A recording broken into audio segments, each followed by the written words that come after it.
Le vicomte de Bragelonne, partie 23, chapitre 98. Le déjeuner de monsieur de Baisemeaux. Aramis était sobre d'ordinaire, mais, cette fois, tout en se ménageant fort sur le vin, il fit honneur au déjeuner de Baisemeaux, qui d'ailleurs était excellent.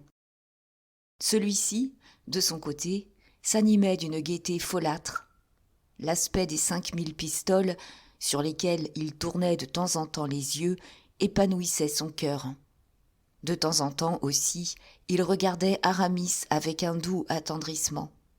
Celui-ci se renversait sur sa chaise et prenait du bout des lèvres dans son verre quelques gouttes de vin qu'il savourait en connaisseur. « Qu'on ne vienne plus me dire du mal de l'ordinaire de la Bastille, dit-il en clignant les yeux. Heureux les prisonniers qui ont par jour seulement une demi-bouteille de ce Bourgogne. »« Tous les 15 francs en boivent, dit Baisemeaux. C'est un Volnay fort vieux. Ainsi, notre pauvre écolier, notre pauvre Seldon, en a de cet excellent Volnay. Non pas, non pas.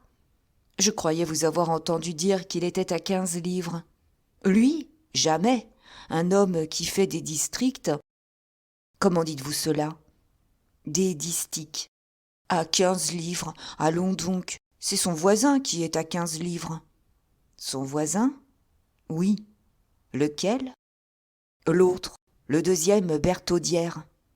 Mon cher gouverneur, excusez-moi, mais vous parlez une langue pour laquelle il faut un certain apprentissage. C'est vrai, pardon. Deuxième Berthaudière, voyez-vous, veut dire celui qui occupe le deuxième étage de la tour de la Berthaudière. Ainsi, la Berthaudière est le nom d'une des tours de la Bastille. J'ai, en effet, entendu dire que chaque tour avait son nom. Et où est cette tour? Tenez, venez, dit Baisemeaux en allant à la fenêtre. C'est cette tour à gauche, la deuxième. Très bien. Ah, c'est là qu'est le prisonnier à 15 livres? Oui. Et depuis combien de temps y est-il? Ah, dame, depuis 7 ou 8 ans, à peu près. Comment, à peu près? Vous ne savez pas plus sûrement vos dates? Ce n'était pas de mon temps, cher monsieur d'Herblay, mais Louvière, mais Tremblay. Il me semble qu'ils eussent dû vous instruire. Oh, mon cher monsieur, pardon, monseigneur. Ne faites pas attention. Vous disiez... Je disais que les secrets de la Bastille ne se transmettent pas avec les clés du gouvernement.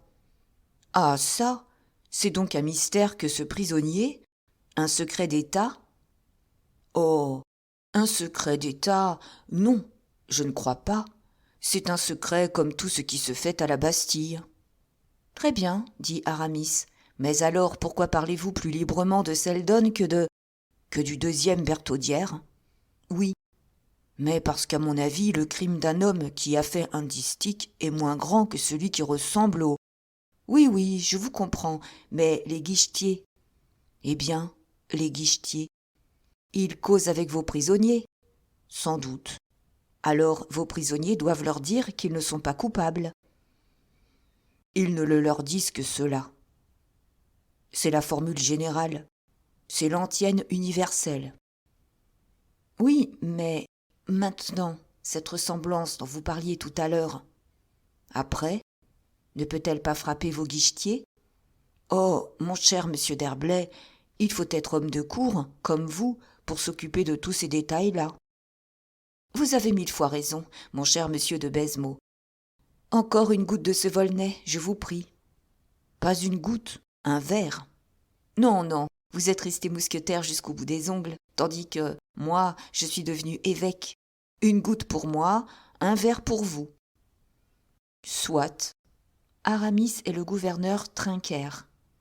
Et puis, dit Aramis en fixant son regard brillant sur le rubis en fusion élevé par sa main à la hauteur de son œil, comme s'il eût voulu jouir par tous les sens à la fois. Et puis, ce que vous appelez une ressemblance, vous, un autre ne la remarquerait peut-être pas.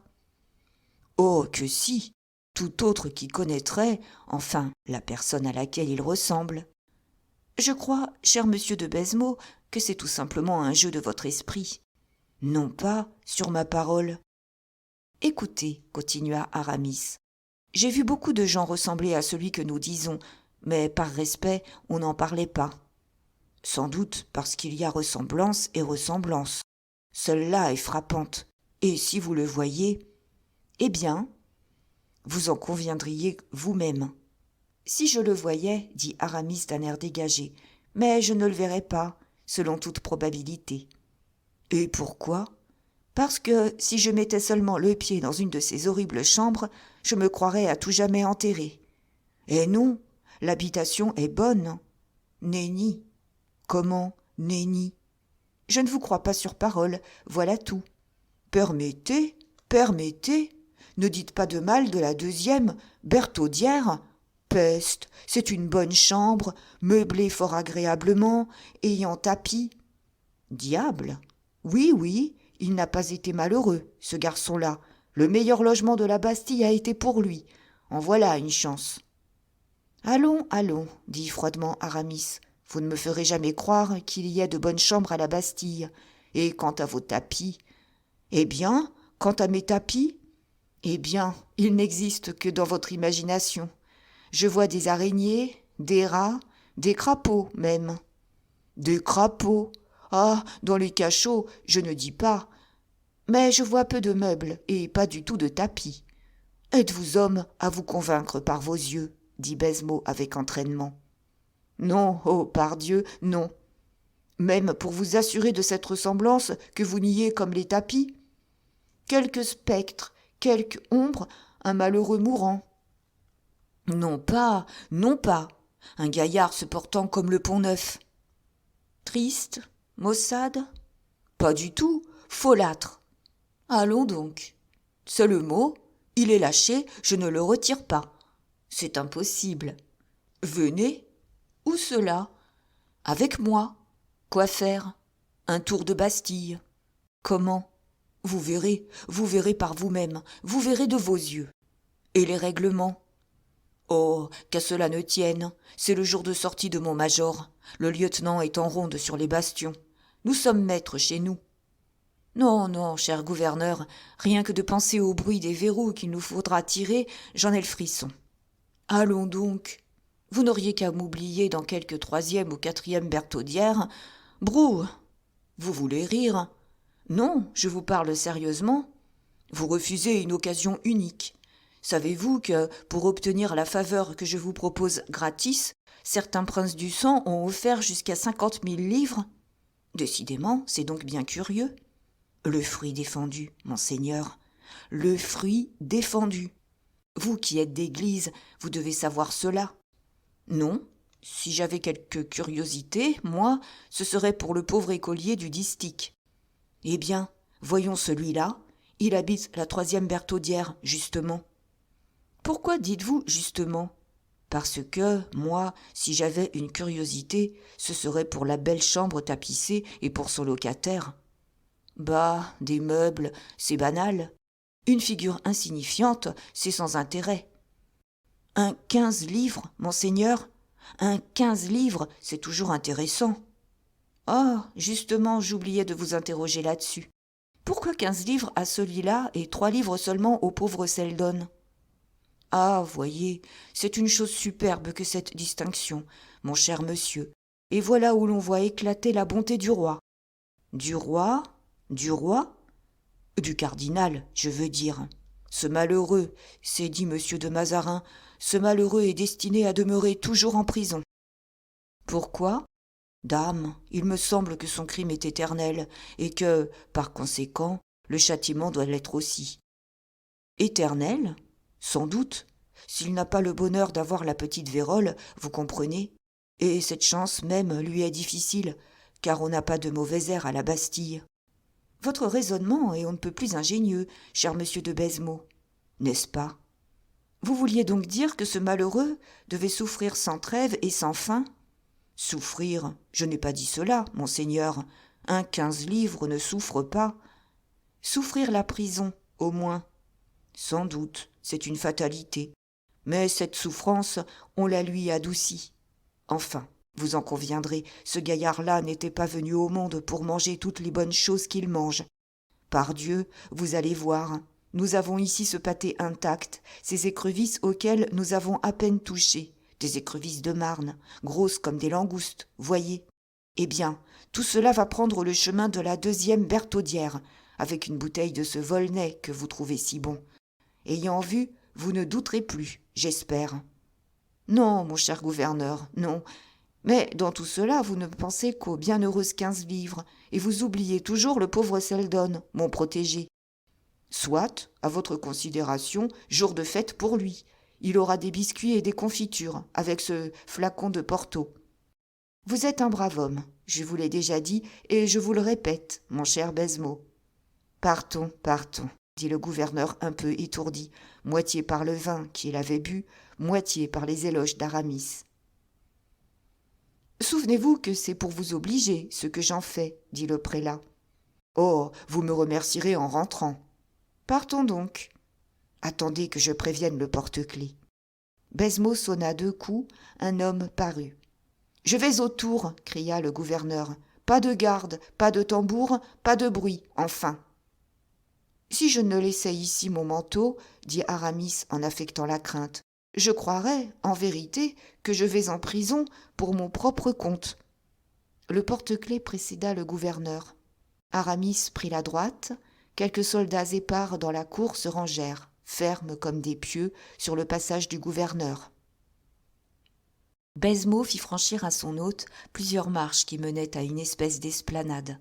De là, on vint au pont-levis, sur lequel les factionnaires reçurent le gouverneur et le reconnurent.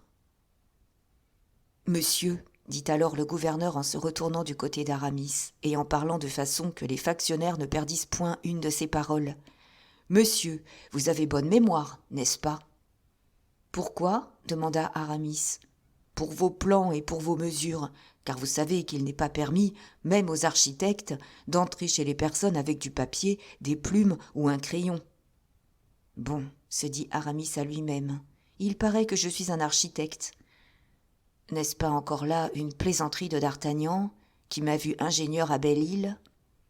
Puis, tout haut, tranquillisez-vous, monsieur le gouverneur. Dans notre état, le coup d'œil et la mémoire suffisent. Baisemeaux ne sourcilla point. Les gardes prirent Aramis pour ce qu'il semblait être. « Eh bien, allons d'abord à la Bertaudière, » dit Baisemeaux, toujours avec l'intention d'être entendu des factionnaires. « Allons, » répondit Aramis. Puis, s'adressant au porte-clés, « Tu profiteras de cela, lui dit-il, pour porter au numéro 2 les friandises que j'ai désignées. »« Le numéro 3, cher monsieur de Baisemeaux, le numéro 3, vous l'oubliez toujours. »« C'est vrai. » Ils montèrent. Ce qu'il y avait de verrous, de grilles et de serrures pour cette seule cour eût suffi à la sûreté d'une ville entière. Aramis n'était ni un rêveur ni un homme sensible. Il avait fait des vers dans sa jeunesse, mais il était sec de cœur comme tout homme de 55 ans qui a beaucoup aimé les femmes, ou plutôt qui en a été fort aimé. Mais lorsqu'il posa le pied sur les marches de pierre usées par lesquelles avait passé tant d'infortunes, lorsqu'il se sentit imprégné de l'atmosphère de ces sombres voûtes humides de larmes, il fut, sans nul doute, attendri, car son front se baissa, car ses yeux se troublèrent, et il suivit Baisemeaux sans lui adresser une parole. Chapitre 99. Le 2e de la Bertaudière. Au 2e étage, soit fatigue, soit émotion, la respiration manqua au visiteur. Il s'adossa contre le mur. « Voulez-vous commencer par celui-ci » dit Baisemeaux. « Puisque nous allons de l'un chez l'autre, peu importe, ce me semble, que nous montions du second au 3e ou que nous descendions du 3e au second. Il y a d'ailleurs aussi certaines réparations à faire dans cette chambre, se hâta-t-il d'ajouter à l'intention du guichetier qui se trouvait à la portée de la voix. « Non, non, s'écria vivement Aramis. Plus haut, monsieur le gouverneur, s'il vous plaît. Le haut est le plus pressé. » Ils continuèrent de monter. « Demandez les clés au geôlier, » souffla tout bas Aramis. « Volontiers. » Baisemeaux prit les clés et ouvrit lui-même la porte de la 3e chambre. Le porte-clés entra le premier et déposa sur une table les provisions que le bon gouverneur appelait des friandises. Puis il sortit. Le prisonnier n'avait pas fait un mouvement. Alors Baisemeaux entra à son tour, tandis qu'Aramis se tenait sur le seuil. De là, il vit un jeune homme, un enfant de 18 ans qui, levant la tête au bruit inaccoutumé, se jeta à bas de son lit en apercevant le gouverneur et, joignant les mains, se mit à crier. « Ma mère! Ma mère !» L'accent de ce jeune homme contenait tant de douleur qu'Aramis se sentit frissonner malgré lui.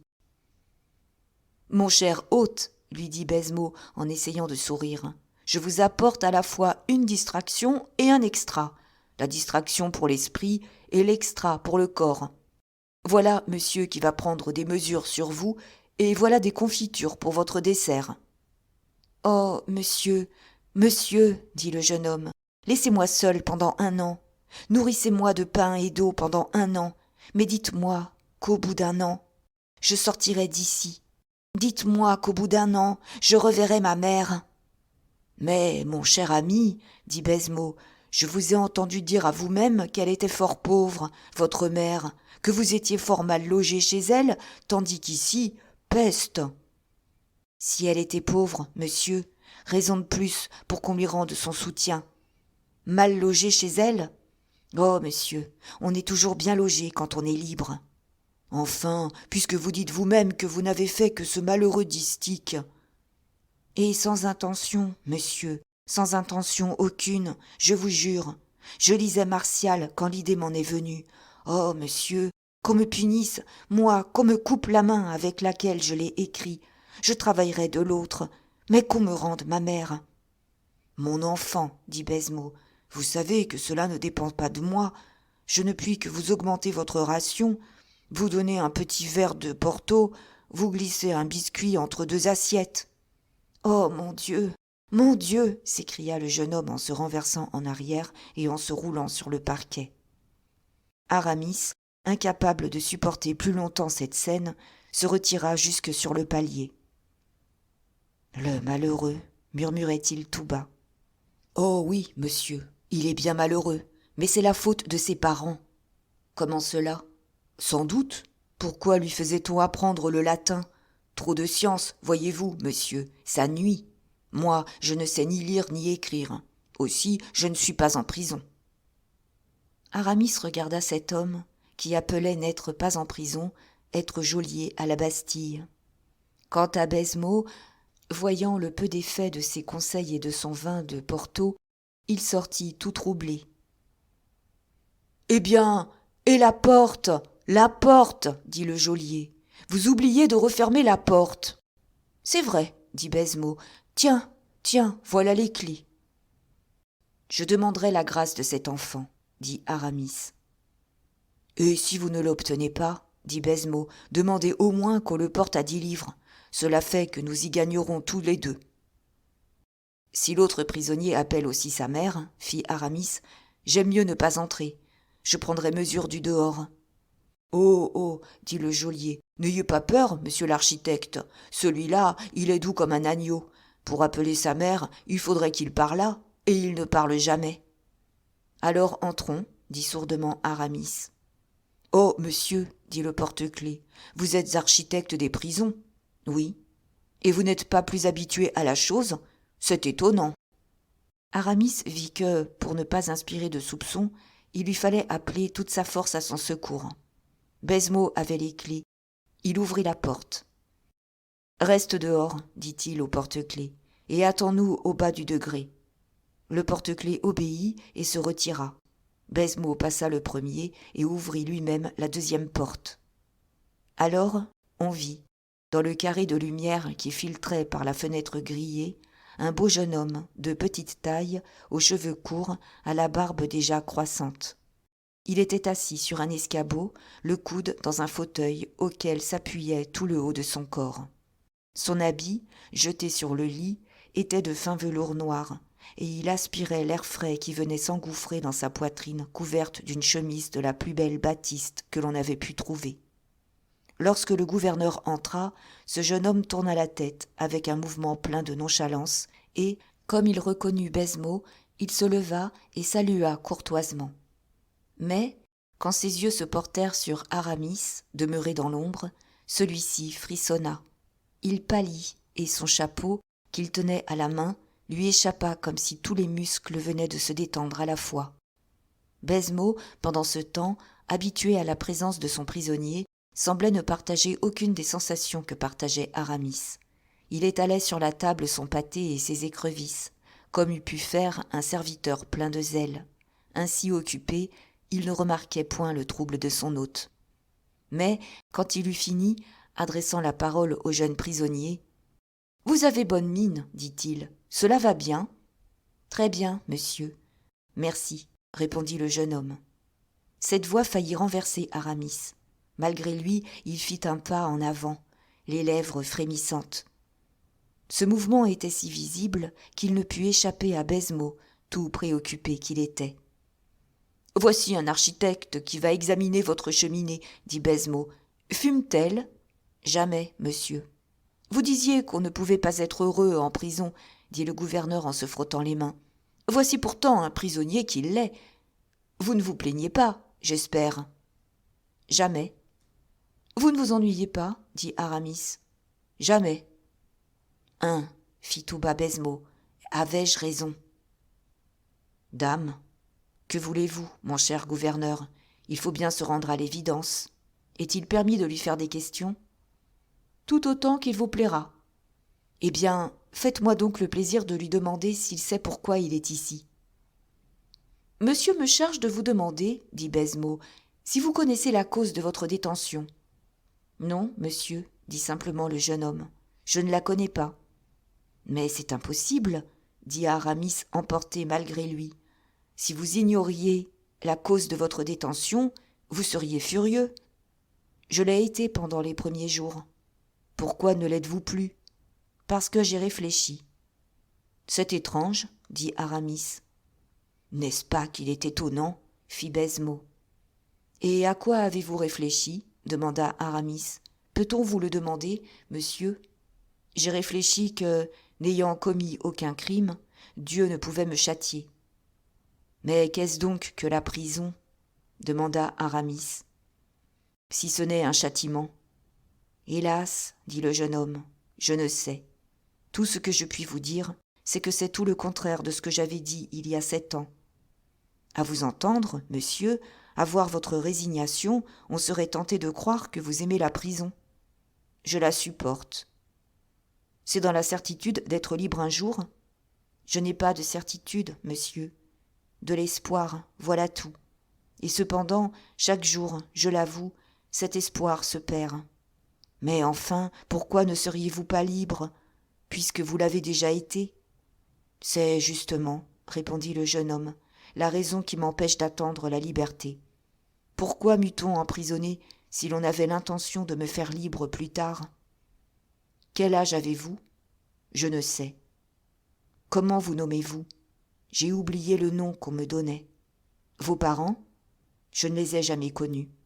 Mais ceux qui vous ont élevé? Ils ne m'appelaient pas leur fils. Aimiez-vous quelqu'un avant de venir ici? J'aimais ma nourrice et mes fleurs. Est-ce tout? J'aimais aussi mon valet. Vous regrettez cette nourrice et ce valet? J'ai beaucoup pleuré quand ils sont morts. Sont-ils morts depuis que vous êtes ici, ou auparavant que vous y fussiez? Ils sont morts la veille du jour où l'on m'a enlevé. Tous deux en même temps? Tous deux en même temps. Et comment vous enleva-t-on? Un homme me vint chercher, me fit monter dans un carrosse qui se trouva fermé avec des serrures, et m'amena ici. Cet homme, le reconnaîtriez-vous? Il avait un masque. N'est-ce pas que cette histoire est extraordinaire? Dit tout bas Baisemeaux à Aramis. Aramis pouvait à peine respirer. Oui, extraordinaire, murmura-t-il. Mais ce qu'il y a de plus extraordinaire encore, c'est que jamais il ne m'en a dit autant qu'il vient de vous en dire. Peut-être cela tient-il aussi à ce que vous ne l'avez jamais questionné, dit Aramis. C'est possible, répondit Baisemeaux, je ne suis pas curieux. Au reste, vous voyez la chambre, elle est belle, n'est-ce pas? Fort belle. Un tapis. Superbe. Je gage qu'il n'en avait pas de pareil avant de venir ici. Je le crois. Puis, se retournant vers le jeune homme, « Ne vous rappelez-vous point avoir été jamais visité par quelque étranger ou quelque étrangère ?» demanda Aramis au jeune homme. « Oh, si fait, 3 fois par une femme, qui chaque fois s'arrêta en voiture à la porte, entra, couverte d'un voile qu'elle ne leva que lorsque nous fûmes enfermés et seuls. » « Vous vous rappelez cette femme ? » ?»« Oui. » « Que vous disait-elle ? » Le jeune homme sourit tristement.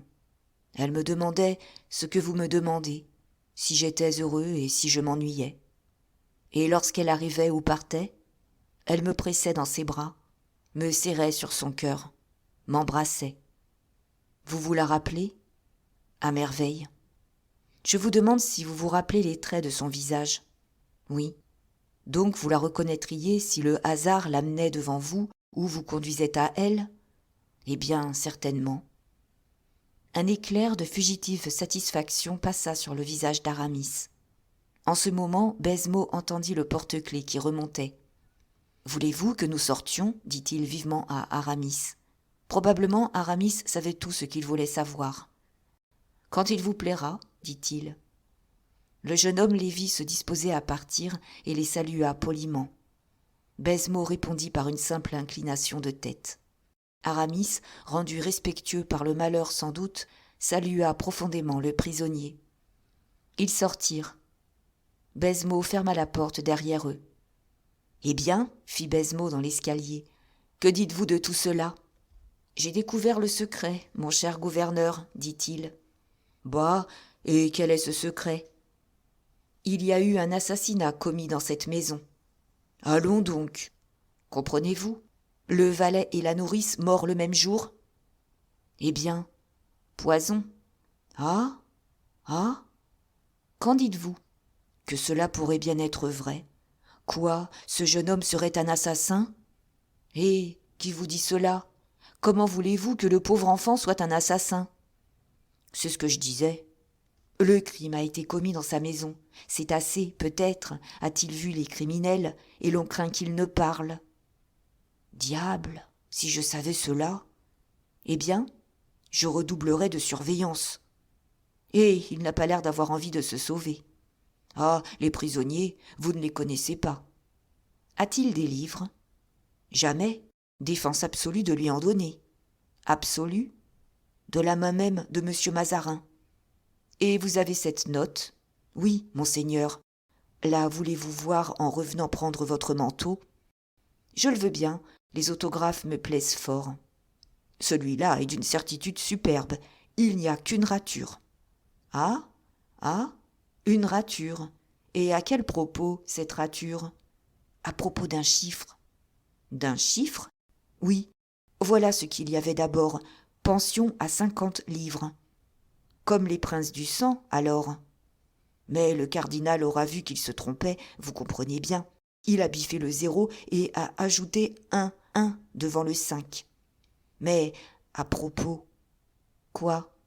Vous ne parlez pas de la ressemblance ? Je n'en parle pas, cher monsieur de Baisemeaux, par une raison bien simple. Je n'en parle pas parce qu'elle n'existe pas. Oh, par exemple. Ou que, si elle existe, c'est dans votre imagination, et que même, exista-t-elle ailleurs, je crois que vous feriez bien de n'en point parler. Vraiment ? Le roi Louis XIV, vous le comprenez bien, vous en voudrait mortellement s'il apprenait que vous contribuez à répandre ce bruit qu'un de ses sujets a l'audace de lui ressembler. C'est vrai, dit Baisemeaux tout effrayé, mais je n'ai parlé de la chose qu'à vous, et vous comprenez, monseigneur, que je compte assez sur votre discrétion. Oh, soyez tranquille.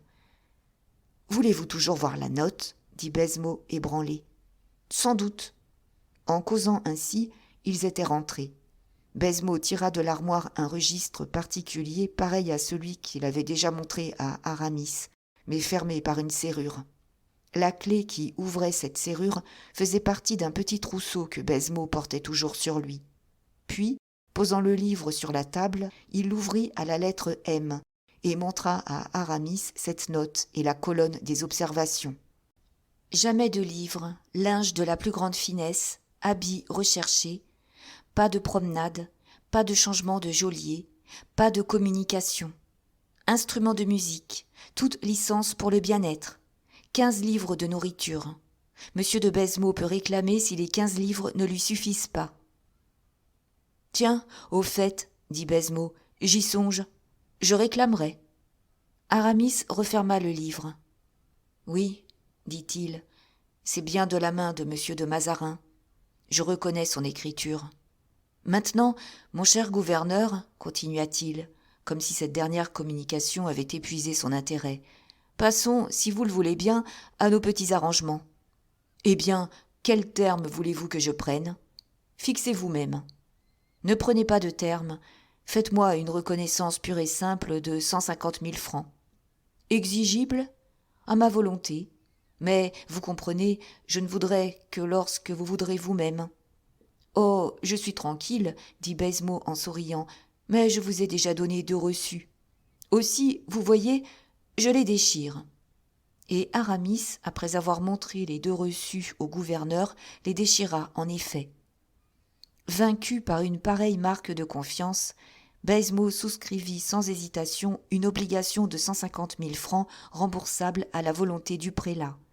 Aramis, qui avait suivi la plume par-dessus l'épaule du gouverneur, mit l'obligation dans sa poche sans avoir l'air de l'avoir lue, ce qui donna toute tranquillité à Besmont. « Maintenant, dit Aramis, vous ne m'en voudrez point, n'est-ce pas, si je vous enlève quelques prisonniers ? » « Comment cela ? » ?»« Sans doute en obtenant sa grâce. Ne vous ai-je pas dit, par exemple, que le pauvre Seldon m'intéressait ? Ah, c'est vrai. Eh bien ? C'est votre affaire, agissez comme vous l'entendrez. Je vois que vous avez le bras long et la main large. Et Aramis partit, emportant les bénédictions du gouverneur. Chapitre 100. Les 2 amis. À l'heure où M. de Besmont montrait à Aramis les prisonniers de la Bastille, un carrosse s'arrêtait devant la porte de Madame de Bellière, et, à cette heure encore matinale, déposait au perron une jeune femme enveloppée de coiffes de soie. Lorsqu'on annonça Madame Vanel à Madame de Bellière, celle-ci s'occupait, ou plutôt s'absorbait à lire une lettre qu'elle cacha précipitamment. Elle achevait à peine sa toilette du matin, ses femmes étaient encore dans la chambre voisine. Au nom, au pas de Marguerite Vanel, Madame de Bellière courut à sa rencontre. Elle crut voir dans les yeux de son amie un éclat qui n'était pas celui de la santé ou de la joie. Marguerite l'embrassa, lui serra les mains, lui laissa à peine le temps de parler. « Ma chère, dit-elle, tu m'oublies donc ? Tu es donc tout entière au plaisir de la cour ? Je n'ai pas vu seulement les fêtes du mariage. Que fais-tu alors ? Je me prépare à aller à Bellière. À Bellière ? Oui. Campagnarde alors ? J'aime à te voir dans ces dispositions. Mais tu es pâle ? Non, je me porte à ravir. Tant mieux. J'étais inquiète. Tu ne sais pas ce qu'on m'avait dit ? On dit tant de choses. Oh, celle-là est extraordinaire. Comme tu sais faire languir ton auditoire, Marguerite. M'y voici, c'est que j'ai peur de te fâcher. Oh, jamais. Tu admires toi-même mon égalité d'humeur. Eh bien, on dit que... Ah, vraiment, je ne pourrai jamais t'avouer cela. N'en parlons plus alors, fit Madame de Bellière, qui devinait une méchanceté sous ses préambules, mais qui cependant se sentait dévorée de curiosité.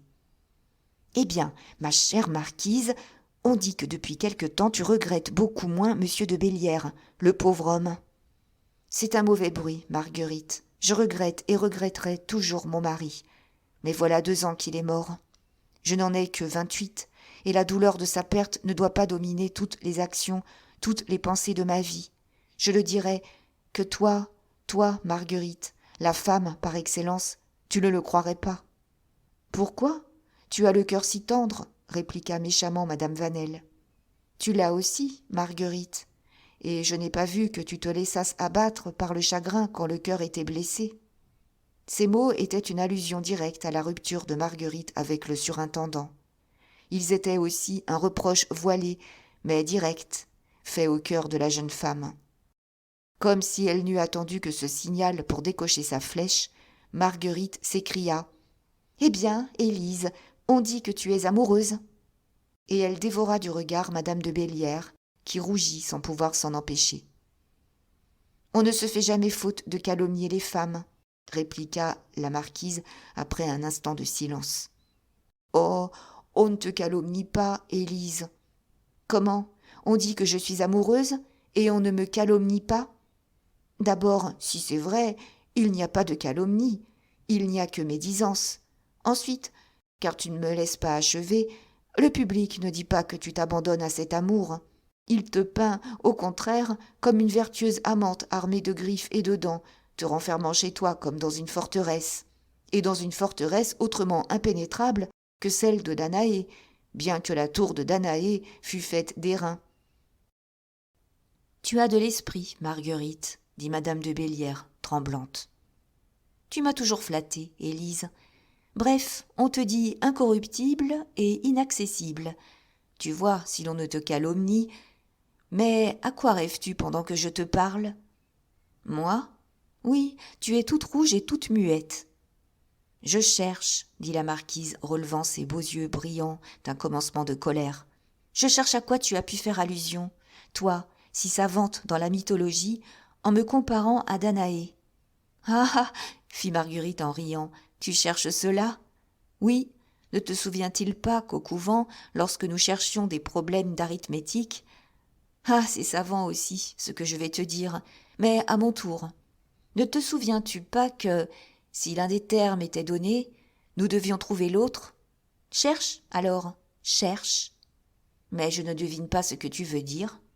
Rien de plus simple. Pourtant, tu prétends que je suis amoureuse, n'est-ce pas ? On me l'a dit. Eh bien, on ne dit pas que je sois amoureuse d'une abstraction. Il y a un nom dans tout ce bruit ? Certes, oui, il y a un nom. Eh bien, ma chère, il n'est pas étonnant que je doive chercher ce nom, puisque tu ne me le dis pas. Ma chère marquise, en te voyant rougir, je croyais que tu ne chercherais pas longtemps. C'est ton mot Danaé qui m'a surprise. Qui dit Danaé, dit pluie d'or, n'est-ce pas ? C'est-à-dire que le Jupiter de Danaé se changea pour elle en pluie d'or. Mon amant, alors, celui que tu me donnes. Oh, pardon, moi je suis ton ami, et ne te donne personne. Soit, mais les ennemis. Veux-tu que je te dise le nom ? Il y a une demi-heure que tu me le fais attendre. Tu vas l'entendre, ne t'effarouche pas, c'est un homme puissant. Bon. La marquise s'enfonçait dans les mains ses ongles effilés, comme le patient à l'approche du fer. C'est un homme très riche, continua Marguerite. Le plus riche, peut-être. C'est, enfin, la marquise ferma un instant les yeux. C'est le duc de Buckingham, dit Marguerite en riant aux éclats. La perfidie avait été calculée avec une adresse incroyable. Ce nom, qui tombait à faux à la place du nom que la marquise attendait, faisait bien l'effet sur la pauvre femme de ces haches mal aiguisées qui avaient déchiqueté, sans les tuer, messieurs de Chalais et de Tout sur leurs échafauds. Elle se remit pourtant. « J'avais bien raison, dit-elle, de t'appeler une femme d'esprit. Tu me fais passer un agréable moment. La plaisanterie est charmante. Je n'ai jamais vu monsieur de Buckingham. »« Jamais ?» fit Marguerite en contenant ses éclats. « Je n'ai pas mis le pied hors de chez moi depuis que le duc est à Paris. »« Oh !» reprit madame Vanel en allongeant son pied mutin vers un papier qui frissonnait près de la fenêtre sur un tapis. « On ne peut pas se voir, mais on s'écrit. » La marquise frémit. Ce papier était l'enveloppe de la lettre qu'elle lisait à l'entrée de son amie. Cette enveloppe était cachetée aux armes du surintendant. En se reculant sur son sofa, madame de Bellière fit rouler sur ce papier les plis épais de sa large robe de soie et l'ensevelit ainsi. « Voyons, dit-elle alors, voyons, Marguerite, est-ce pour me dire toutes ces folies que tu es venue de si bon matin ? Non, je suis venue pour te voir d'abord et pour te rappeler nos anciennes habitudes si douces et si bonnes, tu sais, lorsque nous allions nous promener à Vincennes, et que, sous un chêne, dans un taillis, nous causions de ceux que nous aimions et qui nous aimaient. Tu me proposes une promenade ? J'ai mon carrosse et 3 heures de liberté. Je ne suis pas vêtue, Marguerite, et, si tu veux que nous causions, Sans aller au bois de Vincennes, nous trouverions dans le jardin de l'hôtel un bel arbre, des charmilles touffues, un gazon semé de pâquerettes, et toute cette violette que l'on sent d'ici. Ma chère marquise, je regrette que tu me refuses. J'avais besoin d'épancher mon cœur dans le tien. Je te le répète, Marguerite, mon cœur est à toi, aussi bien dans cette chambre, aussi bien ici près, sous ce tilleul de mon jardin, que là-bas, sous un chêne dans le bois. Pour moi, ce n'est pas la même chose. En me rapprochant de Vincennes, marquise, je rapprochais mes soupirs du but vers lequel ils tendent depuis quelques jours. La marquise leva tout à coup la tête. Cela t'étonne, n'est-ce pas, que je pense encore à Saint-Mandé ? À Saint-Mandé ? S'écria madame de Bellière.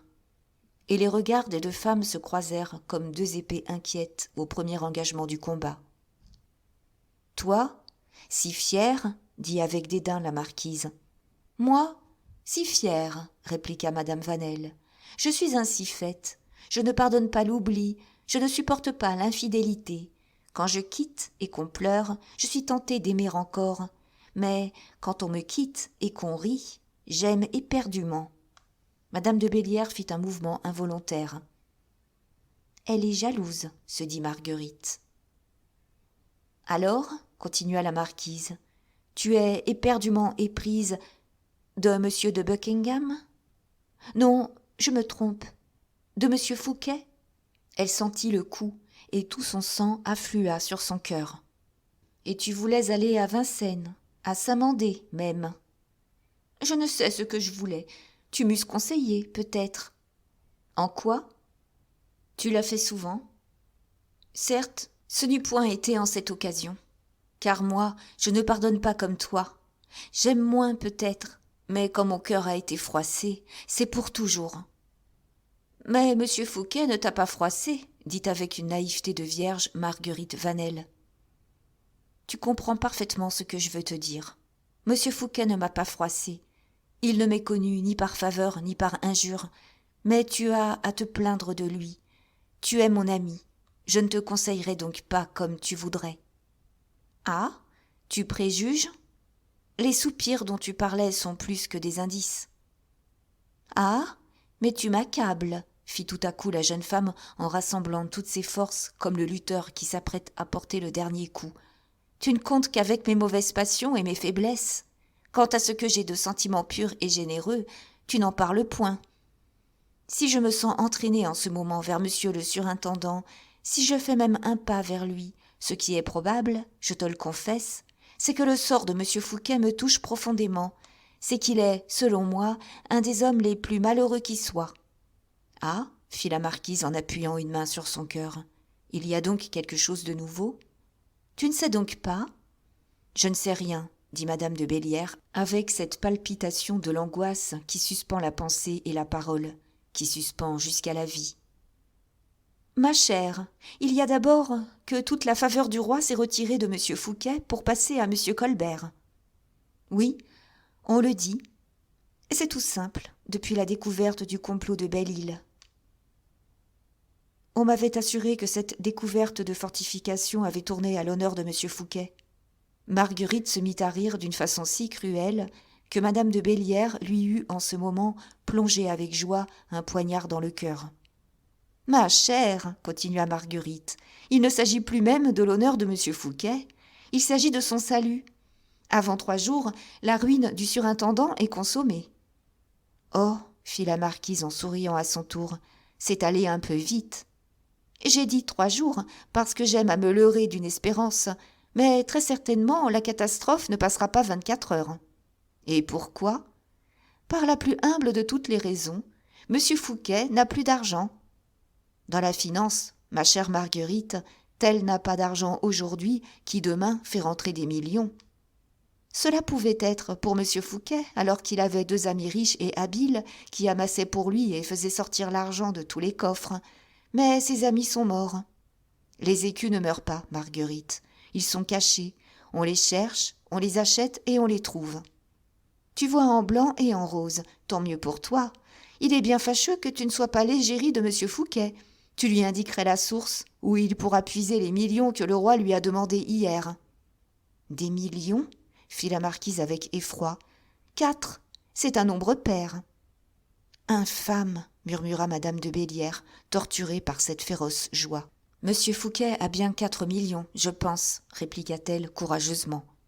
S'il a ceux que le roi lui demande aujourd'hui, dit Marguerite, peut-être n'aura-t-il pas ceux que le roi lui demandera dans un mois. Le roi lui redemandera de l'argent? Sans doute. Et voilà pourquoi je te dis que la ruine de ce pauvre monsieur Fouquet devient infaillible. Par orgueil, il fournira de l'argent, et quand il n'en aura plus, il tombera. C'est vrai, dit la marquise en frissonnant. Le plan est fort. Dis-moi, monsieur Colbert est donc bien monsieur Fouquet? Je crois qu'il ne l'aime pas. Or, c'est un homme puissant que monsieur Colbert. Il gagne à être vu de près. Des conceptions gigantesques, de la volonté, de la discrétion. Il ira loin. Il sera surintendant? C'est probable. Voilà pourquoi, ma bonne marquise, je me sentais émue en faveur de ce pauvre homme qui m'a aimée, adorée même. Voilà pourquoi, le voyant si malheureux, je lui pardonnais son infidélité, dont il se repent, j'ai lieu de le croire. Voilà pourquoi je n'eusse pas été éloignée de lui porter une consolation, un bon conseil. Il aurait compris ma démarche et m'en aurait su gré. C'est doux d'être aimé, vois-tu? Les hommes apprécient fort l'amour quand ils ne sont pas aveuglés par la puissance. La marquise, étourdie, écrasée par ces atroces attaques, calculées avec la justesse et la précision d'un tir d'artillerie, ne savait plus comment répondre, elle ne savait plus comment penser. La voix de la perfide avait pris les intonations les plus affectueuses. Elle parlait comme une femme et cachait les instincts d'une panthère.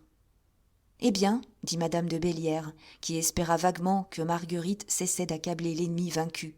« Eh bien, que n'allez-vous trouver monsieur Fouquet ?»« Décidément, marquise, tu m'as fait réfléchir.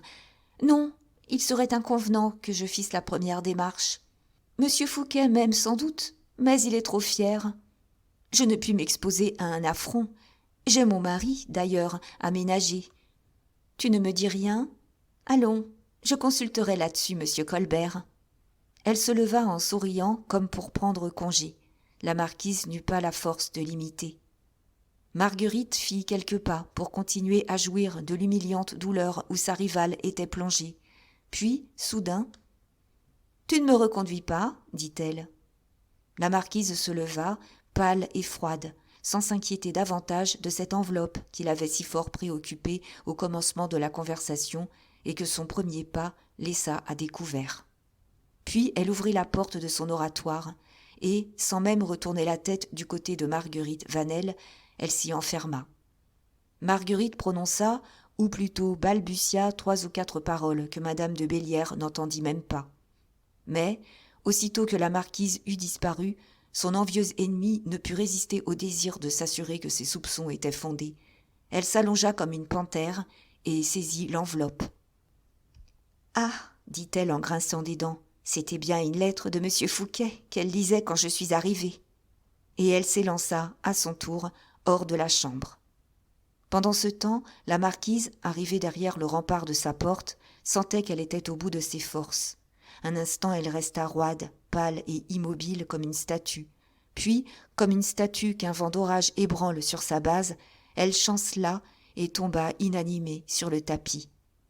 Le bruit de sa chute retentit en même temps que retentissait le roulement de la voiture de Marguerite sortant de l'hôtel. Chapitre 101. L'argenterie de madame de Bélières. Le coup avait été d'autant plus douloureux qu'il était inattendu. La marquise fut donc quelque temps à se remettre. Mais, une fois remise, elle se prit aussitôt à réfléchir sur les événements tels qu'ils s'annonçaient. Alors elle reprit, dut sa vue se briser encore en chemin, cette ligne d'idées que lui avait fait suivre son implacable ami. Trahison, puis noire menace voilée sous un semblant d'intérêt public, voilà pour les manœuvres de Colbert. Joie odieuse d'une chute prochaine, efforts incessants pour arriver à ce but, séduction non moins coupable que le crime lui-même. Voilà ce que Marguerite mettait en œuvre. Les atomes crochus de Descartes triomphaient. À l'homme sans entrailles s'était unie la femme sans cœur. La marquise vit avec tristesse, encore plus qu'avec indignation, que le roi trempât dans un complot qui décelait la duplicité de Louis XIII, déjà vieux, et l'avarice de Mazarin lorsqu'il n'avait pas encore eu le temps de se gorger de l'or français. Mais bientôt l'esprit de cette courageuse femme reprit toute son énergie et cessa de s'arrêter aux spéculations rétrogrades de la compassion. La marquise n'était point de ceux qui pleurent quand il faut agir et qui s'amusent à plaindre un malheur qu'ils ont moyen de soulager. Elle appuya, pendant 10 minutes à peu près, son front dans ses mains glacées, puis, relevant le front, elle sonna ses femmes d'une main ferme et avec un geste plein d'énergie. Sa résolution était prise. « A-t-on tout préparé pour mon départ ?» demanda-t-elle à une de ces femmes qui entrait. « Oui, madame, mais on ne comptait pas que madame la marquise dût partir pour Bélières avant 3 jours. Cependant, tout ce qui est parure et valeur est en caisse. Oui, madame, mais nous avons l'habitude de laisser tout cela à Paris. Madame, ordinairement, n'emporte pas ses pierreries à la campagne. Et tout cela est rangé, dites-vous, dans le cabinet de madame, et l'orfèvrerie, dans les coffres, et l'argenterie, dans la grande armoire de chêne. » La marquise se tut, puis, d'une voix tranquille, « Que l'on fasse venir mon orfèvre, dit-elle. » Les femmes disparurent pour exécuter l'ordre. Cependant, la marquise était entrée dans son cabinet et, avec le plus grand soin, considérait ses écrins. Jamais elle n'avait donné pareille attention à ces richesses qui font l'orgueil d'une femme. Jamais elle n'avait regardé ces parures que pour les choisir selon leur monture ou leur couleur. Aujourd'hui, elle admirait la grosseur des rubis et la limpidité des diamants. Elle se désolait d'une tache, d'un défaut. Elle trouvait l'or trop faible et les pierres misérables. L'orfèvre la surprit dans cette occupation lorsqu'il arriva. « Monsieur Faucheux, dit-elle, vous m'avez fourni mon orfèvrerie, je crois. »« Oui, madame la marquise. Je ne me souviens plus à combien se montait la note. »« De la nouvelle, madame, ou de celle que monsieur de Bélières vous donna en vous épousant, car j'ai fourni les deux. »« Eh bien, de la nouvelle, d'abord. »« Madame, les aiguières, les gobelets et les plats avec leur étui, le surtout et les mortiers à glace, les bassins à confiture et les fontaines ont coûté à madame la marquise 60 000 livres. »« Rien que cela, mon Dieu !»« Madame trouva ma note bien chère. »« C'est vrai, je me souviens qu'en effet, c'était cher. Le travail, n'est-ce pas ? » ?»« Oui, madame, gravure, ciselure, forme nouvelle. »« Le travail entre pour combien dans le prix ? N'hésitez pas. » « 1/3 de la valeur, madame, mais nous avons encore l'autre service, le vieux, celui de mon mari. »« Oh, madame, il est moins ouvré que celui dont je vous parle. Il ne vaut que 30 000 livres, valeur intrinsèque. »« 70, murmura la marquise. « Mais, monsieur Faucheux, il y a encore l'argenterie de ma mère. Vous savez, tout ce massif dont je n'ai pas voulu me défaire à cause du souvenir. »« Ah, madame, par exemple, c'est là une fameuse ressource pour des gens qui, comme madame la marquise, ne seraient pas libres de garder leur vaisselle. En ce temps, madame, on ne travaillait pas léger comme aujourd'hui. On travaillait dans des lingots, mais cette vaisselle n'est plus présentable. Seulement, elle pèse. »« Voilà tout ce qu'il faut. Combien pèse-t-elle ? » 50 000 livres, au moins. Je ne parle pas des énormes vases de buffet qui seuls pèsent 5 000 livres d'argent, soit 10 000 livres les deux. 130, murmura la marquise. Vous êtes sûr de ces chiffres, monsieur Faucheux ? Sûr, madame. D'ailleurs, ce n'est pas difficile à peser. Les quantités sont écrites sur mes livres. Oh, vous êtes une femme d'ordre, madame la marquise. Passons à autre chose, dit madame de Bélières, et elle ouvrit un écrin. Je reconnais ces émeraudes, dit le marchand. C'est moi qui les ai fait monter. Ce sont les plus belles de la cour. C'est-à-dire, non, les plus belles sont à madame de Châtillon. Elles lui viennent de monseigneur de Guise. Mais les vôtres, madame, sont les secondes. Elles valent ? Monter ? Non, supposez qu'on voulût les vendre. Je sais bien qui les achèterait, s'écria monsieur Faucheux. Voilà précisément ce que je vous demande. On les achèterait donc ? On achèterait toutes vos pierreries, madame. On sait que vous avez le plus bel écrin de Paris. Vous n'êtes pas de ces femmes qui changent. Quand vous achetez, c'est du beau. Lorsque vous possédez, Vous gardez. Donc, on payerait ces émeraudes 130 000 livres.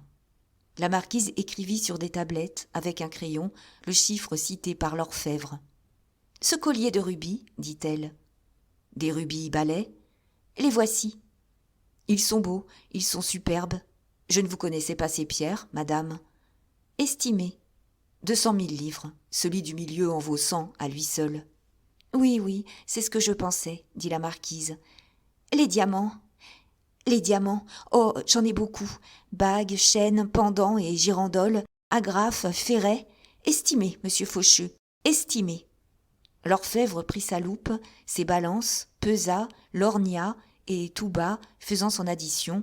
« Voilà des pierres, dit-il, qui coûtent à madame la marquise 40 000 livres de rente. »« Vous estimez 800 000 livres ?»« À peu près. »« C'est bien ce que je pensais, mais les montures sont à part. » « Comme toujours, madame, si j'étais appelée à vendre ou à acheter, je me contenterais, pour bénéfice, de l'or seul de ces montures.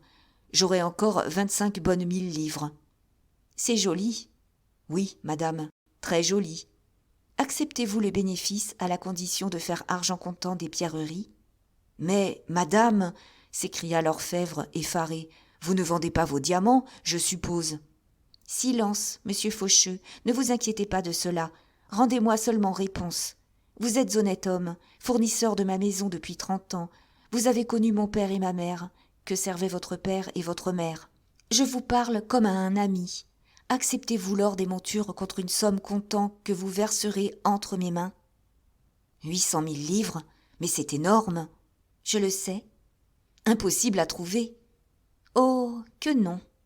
Mais, madame, songez à l'effet que ferait, dans le monde, le bruit d'une vente de vos pierreries. Nul ne le saurait. Vous me ferez fabriquer autant de parures fausses semblables aux fines. Ne répondez rien, je le veux. Vendez en détail, vendez seulement les pierres. Comme cela, c'est facile. Monsieur cherche des écrins, des pierres nues pour la toilette de madame. Il y a concours. Je placerai facilement chez monsieur pour 600 000 livres. Je suis sûre que les vôtres sont les plus belles. Quand cela? Sous 3 jours. Eh bien, le reste, vous le placerez à des particuliers. Pour le présent, faites-moi un contrat de vente garanti. Paiement sous 4 jours. Madame, réfléchissez, je vous en conjure. Vous perdrez là 100 000 livres si vous vous hâtez. J'en perdrai 200 000 s'il le faut. Je veux que tout soit fait ce soir. Acceptez-vous? J'accepte, madame la marquise. Je ne dissimule pas que je gagnerai à cela 5 000 pistoles. Tant mieux. Comment aurais-je l'argent? En or ou en billets de la Banque de Lyon, payables chez monsieur Colbert. J'accepte, dit vivement la marquise. Retournez chez vous et apportez vite la somme en billets, entendez-vous? Oui, madame, mais de grâce. Plus un mot, monsieur Faucheux. À propos, l'argenterie, que j'oubliais. Pour combien en ai-je? 50 000 livres, madame. C'est 1 million, se dit tout bas la marquise.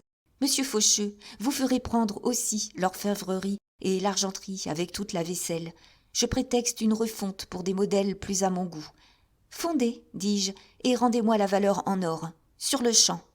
Bien, madame la marquise. Vous mettrez cet or dans un coffre. Vous ferez accompagner cet or d'un de vos commis et sans que mes gens le voient. Ce commis m'attendra dans un carrosse. Celui de madame Faucheux, dit l'orfèvre. Si vous le voulez, je le prendrai chez vous. Oui, madame la marquise. Prenez 3 de mes gens pour porter chez vous l'argenterie. Oui, madame. La marquise sonna. Le fourgon, dit-elle, à la disposition de monsieur Faucheux. L'orfèvre salua et sortit en commandant que le fourgon le suivît de près et en annonçant, lui-même, que la marquise faisait fondre sa vaisselle pour en avoir de plus nouvelles. 3 heures après, elle se rendait chez monsieur Faucheux et recevait de lui 800 000 livres en billets de la Banque de Lyon, 250 000 livres en or, enfermés dans un coffre que portait péniblement un commis jusqu'à la voiture de madame Faucheux. Car madame Faucheux avait un coche. Fille d'un président des comptes, elle avait apporté 30 000 écus à son mari, syndic des orfèvres. Les 30 000 écus avaient fructifié depuis 20 ans. L'orfèvre était millionnaire et modeste. Pour lui, il avait fait l'emplette d'un vénérable carrosse, fabriqué en 1648, 10 années après la naissance du roi. Ce carrosse, ou plutôt cette maison roulante, faisait l'admiration du quartier. Elle était couverte de peintures allégoriques et de nuages semés d'étoiles d'or et d'argent doré. C'est dans cet équipage un peu grotesque que la noble femme monta, en regard du commis, qui dissimulait ses genoux de peur d'effleurer la robe de la marquise. C'est ce même commis qui dit au cocher, fier de conduire une marquise, « Route de Saint-Mandé ».